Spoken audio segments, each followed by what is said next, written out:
भरलेल्या पार्टी हॉलमध्ये हास्य आणि गप्पांचा कल्लोळ सुरू होता. अचानक सुमनच्या डोळ्यात अश्रू उभे राहिले.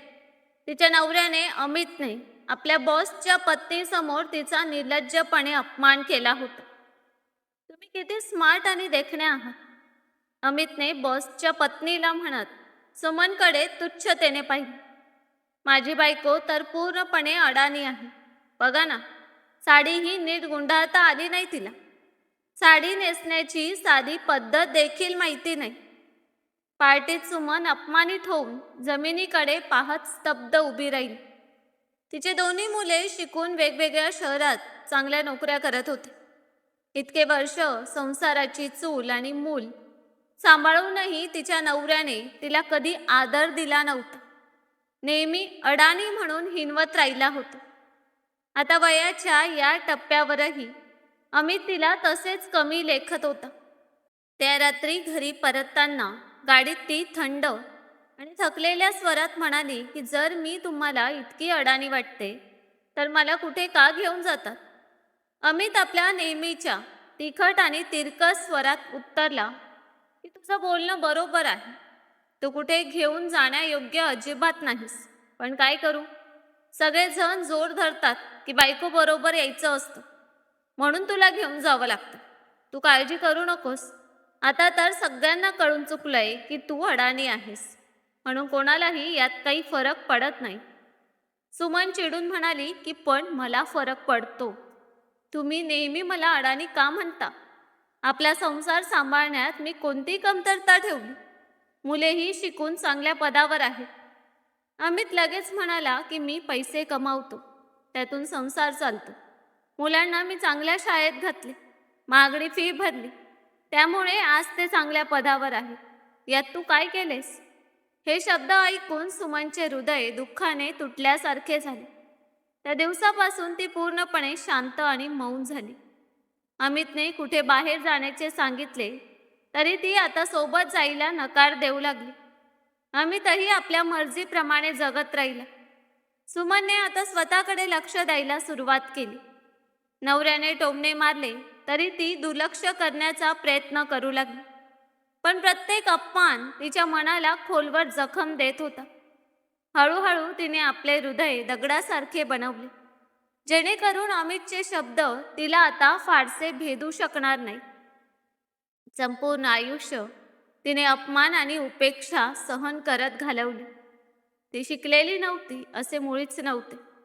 तिने MA केले होते, पण लग्नानंतर सासू सासऱ्यांची सेवा, दिरांची काळजी आणि घरातील असंख्य जबाबदाऱ्यांमध्ये तिचा सर्व वेळ गेला. स्वतःसाठी तिने कधी वेळ काढलाच नव्हता.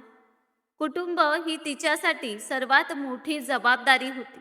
2 जुळ्या मुलांच्या जन्मानंतर तर तिची व्यस्तता आणखी वाढली. ती संसार सांभाळण्याशिवाय दुसरे काही करू शकले नाही. ना स्वतःच्या सौंदर्याची काळजी, ना मित्रमंडळींशी मिसळणे. तिचा स्वभाव स्वभावतः अंतर्मुखी होता. यामुळे अमितला वाटायचे की त्याची पत्नी फार स्मार्ट नाही आणि सामाजिक मेळाव्यात मिसळण्यायोग्यही नाही. तिला बाहेरचे ज्ञान नाही, म्हणून ती शांत राहते असे त्याला भासत असे. पण सुमन शांतपणे आपली जबाबदारी निभावत राहिली.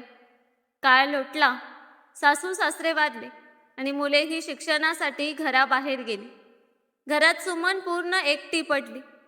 तिला नवऱ्याचा सहवास हवा होता, पण अमित तिला अजूनही अडाणी समजत होता. त्यामुळे तिच्यासोबत वेळ घालवणे त्याला रुचत नव्हते. एकत्र असताना नेहमी एखादी गोष्ट काढून तिला हिणवण्याची संधी तो सोडत नसे. म्हणून सुमनने स्वतःहून नवऱ्यापासून भावनिक अंतर ठेवले आणि आपला वेळ स्वतःप्रमाणे घालवू लागला.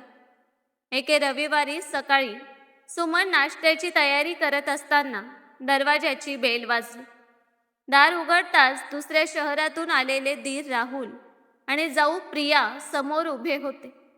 त्यांना पाहून सुमनच्या चेहऱ्यावर आनंद झळकला. राहुल तिच्याशी नेहमी आदराने वागत असे आणि प्रियाशीही तिचे संबंध खूप प्रेमळ होते. अमितही त्यांना पाहून खुश झाला आणि मिठाई आणण्यासाठी बाजारात गेला. सुमनने त्यांना आरामात बसवले आणि स्वयंपाकाला लागले. नाश्त्यात तिने चविष्ट पोहे आणि गरमागरम पकोडे केले होते. दुपारी तिने शाही पनीर, मसाला भेंडी, राजमा, डाळ भात आणि ताज्या चपात्या बनवल्या. जेवण खूप स्वादिष्ट झाले. जेवताना प्रिया आपल्या मल्टीनॅशनल कंपनीतील अनुभव सांगत होती. अमित रस घेऊन ऐकत होता. मध्येच अमित म्हणाला की तू किती स्मार्ट आहेस, किती ज्ञान आहे. ही तर कमी शिकलेली आहे, तिला बोलण्याचीही पद्धत माहीत नाही. सुमन शांतपणे ऐकत होते. तेव्हा प्रियाने शांतपणे अमितला उत्तर दिले की भाऊजी, मी कितीही स्मार्ट असले तरी इतके वर्ष दीदीच तुमचा संसार सांभाळत आहे. तुम्ही त्यांच्याबद्दल असे बोलू नये. प्रत्येक व्यक्तीची स्मार्टनेस वेगळी असते. कोणी दुसऱ्याचे जीवन जगत नाही. कदाचित मला एखाद्या क्षेत्राचे जास्त ज्ञान असेल आणि दीदींना दुसऱ्या क्षेत्राचे. त्यांच्या इतक्या वर्षांच्या मेहनतीची तुलना करून कमी लेखू नका. दीदी कधी तुमच्याशी तुलना करतात का? तुमचा पगार माझ्या नवऱ्यापेक्षा कमी आहे, तरी त्यांनी कधी तुमची तुलना केली का? अमित गोंधळून आजूबाजूला पाहू लागला. प्रिया पुढे म्हणाली की मला दीदी तुमच्यापेक्षा जास्त चांगल्या वाटतात. त्यांनी कधी तुलनेचा खेळ खेळलाच नाही. पण तुम्ही मात्र मनात येईल तेव्हा त्यांना कमी लेखता. नातेसंबंध जोपासणे तुम्हाला येत नाही आणि तरीही तुम्ही त्यांच्या स्मार्टनेसवर प्रश्न उपस्थित करता. जर तुम्ही खरोखर स्मार्ट असता तर तुम्हाला हे समजलं असतं की पत्नीची कोणाशीही तुलना करायची नसते, कारण शेवटी पत्नीच आयुष्यभर साथ देते. अमित गप्प बसला. तेवढ्यात पुन्हा बेल वाजली. दारात रोहन उभा होता. त्याने सुमनचे पाय पडले आणि म्हणाला की मॅडम, मी आज आशीर्वाद घ्यायला आलो आहे. मी शाळेत टॉप केला आहे. शाळेत छोटा कार्यक्रम आहे. मी तुम्हाला सोबत घेऊन जाणार आहे. सर्वांना सांगणार आहे की मी एवढे शिकू शकलो ते फक्त तुमच्यामुळेच. अमित आश्चर्याने सुमनकडे पाहू लागले. सुमन, तू मुलांना शिकवतेस? रोहन म्हणाला की सर, तुम्हाला माहीत नाही, मॅडम आमच्यासारख्या गरीब मुलांना मोफत शिकवतात आणि खूप चांगले शिकवतात. अमित स्तब्ध झाला. त्याने आपल्या पत्नीला कधी समजून घेतलेच नव्हते. रोहनने अमितलाही कार्यक्रमाला येण्याचे निमंत्रण दिले. अमितने होकार दिला. कार्यक्रमाच्या दिवशी रोहनने सुमनला मंचावर आणले आणि अत्यंत भावनिक भाषण दिले. त्यात सुमनचीच स्तुती होती. सुमनच्या डोळ्यात आनंदाचे अश्रू, तर अमितच्या डोळ्यात लाज आणि पश्चाताप भरला.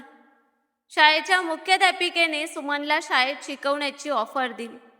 सुमनने आनंदाने स्वीकारली. इतके वर्ष मेहनत केल्यानंतर प्रथमच तिची कदर होत होती. तिने व्यक्तिमत्व विकासाचा निर्णय घेतला. अमितला प्रचंड आश्चर्य वाटले. जिला तो अडाणी समजत होता, तिचा आज समाजात सन्मान होत होता. त्याने स्वतःला विचारले की पैसे कमवण्याशिवाय त्याने आयुष्यात काय केले. त्या दिवसानंतर अमित जेव्हा कोणाशी भेटत असे तेव्हा आपल्या पत्नीची स्तुती करत असे, तिच्या कामाशी चर्चा करत असे. पण तिला समोर बसवून माफी मागण्याची हिंमत मात्र त्याला कधीच झाली नाही.